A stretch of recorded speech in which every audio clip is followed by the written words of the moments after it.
Hello everyone, welcome back to the channel and in this lecture we are going to discuss paper 2 public administration में urban development in India या urban administration in India के बारे में। हमारा जो lecture है 62 ये based रहेगा 74th कॉन्स्टिट्यूशनल अमेंडमेंट एक्ट के बारे में। अभी तक हम ऑलमोस्ट सारे जो टॉपिक हम कवर कर चुके हैं public administration as well as Indian administration के बारे में। आज से हम स्टार्ट कर रहे हैं urban administration. 74th constitutional amendment ज़रूरी है अर्बन एडमिनिस्ट्रेशन या अर्बन डेवलपमेंट को समझने के लिए। तो म्यूनिसिपल गवर्नेंस की जब बात आती है तो municipal governance in India has existed since the year 1687। 1687 में मद्रास म्यूनिसिपल कॉरपोरेशन बनती है, उसके बाद में Calcutta and Bombay municipal corporation बनती है 1726 में। And in the early part of 19th century, almost all the towns in India had experienced some form of municipal governance. But आपको पता होना चाहिए कि local self government in India, father of local self government किसको बोलते हैं? और वो बोलते हैं लॉर्ड रिपन को। क्यों? क्योंकि उन्होंने एक रेजोल्यूशन पास किया था for local self government which lead the democratic form of municipal governance in India. 1882 के अंदर ये रेजोल्यूशन पास किया गया था और इसी रेजोल्यूशन के वजह से लॉर्ड रिपन को father of local self government in India भी बोला जाता है। ये तो हुआ कुछ बैकग्राउंड। अब बात करते हैं 74th कॉन्स्टिट्यूशनल अमेंडमेंट एक्ट की। तो सबसे पहले आपको ये पता होना चाहिए कि ये अमेंडमेंट एक्ट है, मतलब ये ओरिजिनल कॉन्स्टिट्यूशन में नहीं था लेकिन इसको बाद में ऐड किया गया है। तो ऐड करने का मतलब क्या, कुछ नई चीज़ें ज़रूर ऐड की गई होंगी। तो वो नई चीज़ें क्या थी? सबसे पहले तो कॉन्स्टिट्यूशन में एक नया पार्ट ऐड किया गया 9th A और उस पार्ट का नाम रखा गया द म्यूनिसिपैलिटीज़।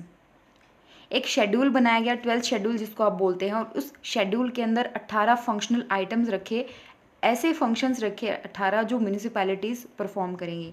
मतलब म्यूनिसिपैलिटी क्या काम करेंगी वो 18 काम 12th शेड्यूल के अंदर मैंशन है।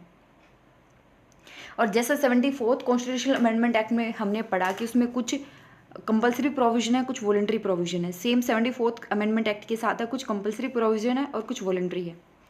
कंपलसरी प्रोविजन वो होते हैं जो हर एक स्टेट पे बाइंडिंग होते हैं, उनको लागू करने ही करने होते हैं। वॉलंटरी जो है वो हर एक स्टेट की मर्जी पे है कि वो लागू करना चाहे या थोड़ी बहुत वेरिएशन के साथ लागू करना चाहे या ना करना चाहे। तो सबसे पहले कंपलसरी प्रोविजन पढ़ते हैं। कंपलसरी में आता है सबसे पहले constitution of Nagar panchayat, municipal council and municipal corporation. एक तो होता है रूरल एरिया और एक होता है अर्बन एरिया। रूरल से जब आप अर्बन एरिया में जाते हो, जिसको आप सब अर्बन एरिया भी बोलते हो, ट्रांजिशनल एरियाज जो होते हैं वहाँ पर होती है नगर पंचायत। सो नगर panchayat in transitional area, transitional area किसको बोलते हैं? Areas in transition from a rural area to urban area. Municipal council, municipal council क्या होती है? स्मॉलर अर्बन एरिया, जो स्मॉल सिटीज़ होती हैं, जो स्मॉल अर्बन एरियाज होते हैं।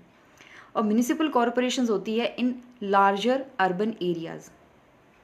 तो ये ध्यान रखने की बात है कि इन तीनों के कॉन्स्टिट्यूशन को लेकर, कॉन्स्टिट्यूशन का मतलब यहाँ पर है इनको स्टैब्लिश करने को लेकर के कंपलसरी प्रोविजन बनाए थे 74th अमेंडमेंट एक्ट ने। उसके अलावा रिजर्वेशन को लेकर के कुछ बात कही थी। Reservation of seats in urban local bodies for scheduled caste and scheduled tribe रफली in proportion to their population. अगर किसी पर्टिकुलर डिस्ट्रिक्ट के अंदर शेड्यूल्ड ट्राइब या शेड्यूल्ड कास्ट है तो उसके अकॉर्डिंग उनको रिजर्वेशन भी मिलना चाहिए। And reservation of seats for women up to 1/3 seat, 1/3 seats जो हैं वो वीमेन के लिए रिजर्व रहेंगी। ये भी कंपलसरी प्रोविजन था।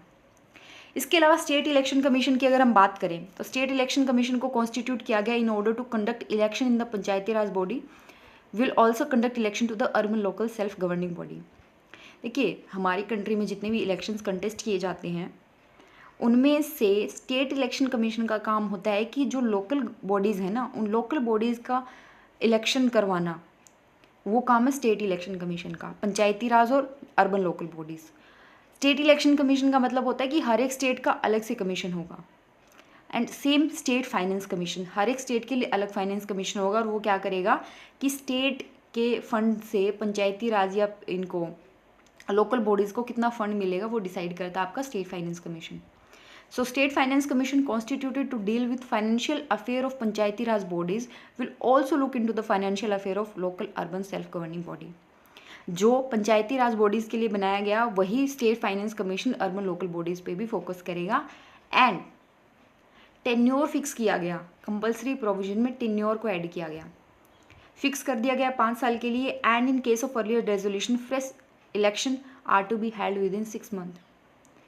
5 साल के लिए आपने अर्बन लोकल बॉडी को बना दिया, इलेक्शन हुए, लेकिन 2 साल बाद ये लगा कि नहीं ये प्रॉपरली काम नहीं कर रही है, किसी भी रीज़न की वजह से वो अर्ली डिज़ोल्व हो जाती है, तो विद इन 6 मंथ आपको नई इलेक्शन कंटेस्ट करवाने पड़ेंगे। And that is a compulsory provision.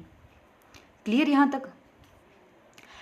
अब ये है, हम कुछ कंपल्सरी की बात हो गई, कुछ वॉलंटरी प्रोविजन की भी बात करते हैं। Voluntary provision which are not binding but are expected to be observed by the states, giving representation to member of union and state legislature in this body, providing reservation for backward classes, giving financial power in relation to taxes, duty, tolls, fees etcetera. ये ध्यान रखिएगा, backward class से लेकर के reservation का जो issue है वो वॉलंटरी प्रोविजन में आता है, जबकि विमेन से रिलेटेड, SC ST से रिलेटेड रिजर्वेशन का जो कंसर्न है वो कंपल्सरी प्रोविजन में आता है। इवन जो आपके MP MLAs हैं उनको भी रिप्रेजेंटेशन दिया जा सकता है, ये वॉलंटरी प्रोविजन में आता है। And financial power, taxes, duty, tolls, fees, ये भी क्या है, वॉलंटरी प्रोविजन है।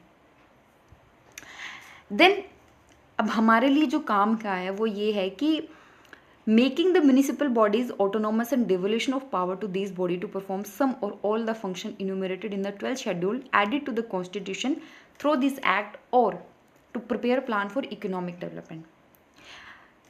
ये जो हमने एक्ट बनाया गवर्नमेंट ने, जो 74th एक्ट लेकर के, अमेंडमेंट एक्ट लेकर के आई, उसका मतलब ये था कि हमें लोकल बॉडीज़ को ऑटोनोमस और जो म्यूनिसिपल बॉडीज़ हैं इनको ऑटोनोमस बनाना। ऑटोनोमस से मतलब ये होता है कि वो डिसीजन ले सकती हैं अपने खुद के, अपनी सिचुएशन को देख करके, उनकी आसपास का जो एनवायरनमेंट है उसको देख करके कि उनकी पर्टिकुलर सिटी को या उनके एरिया को कैसी सर्विसेज की ज़रूरत है या क्या चीज़ पे उन्हें फोकस करना है, कौन सा डेवलपमेंट एस्पेक्ट को उन्हें फॉलो करना है, वो खुद डिसाइड कर सकें। और ऑटोनोमस कब होंगे, डिसीजन मेकिंग पावर कब होंगी, जब उनके पास पावर होगी।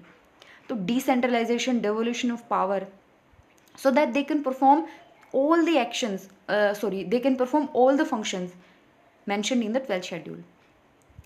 In accordance with the 74th amendment, municipal corporation and municipality are now regulated in a fairly uniform manner in all the state. अभी क्या है कि 74th अमेंडमेंट एक्ट के अकॉर्डिंग आपको देखने को मिलेगा कि जो म्यूनिसिपल कॉरपोरेशन और म्यूनिसिपैलिटीज़ हैं वो ऑलमोस्ट थोड़ा बहुत वेरिएशन है, लेकिन पूरे स्टेट, जो सारे स्टेट्स हैं उन सब के अंदर यूनिफॉर्म मैनर के अंदर आपको मिल जाएगा। But one must remember that local self government continues to be in a subject in the state list. State list पे होने का मतलब ये है कि उससे रिलेटेड कानून बनाने का हक भी स्टेट को है, उससे रिलेटेड जो कानून बनाए गए उनको इम्प्लीमेंट करने का हक भी स्टेट के पास है। अब इसमें वीडियो यहीं पे ख़त्म होता है, लेकिन being a student of public administration हमारा कंसर्न जो है ना वो इस पे होना चाहिए कि जो 74th और 73rd अमेंडमेंट एक्ट बनाया गया था उसको मोर देन 25 ईयर जो है वो होने को हैं या हो चुके हैं, लेकिन फिर भी उतना इफ़ेक्टिवनेस या उतनी एफिशिएंसी उसमें नहीं देखने को मिल रही जितना एक्सपेक्ट किया गया था। And what are the reason for this?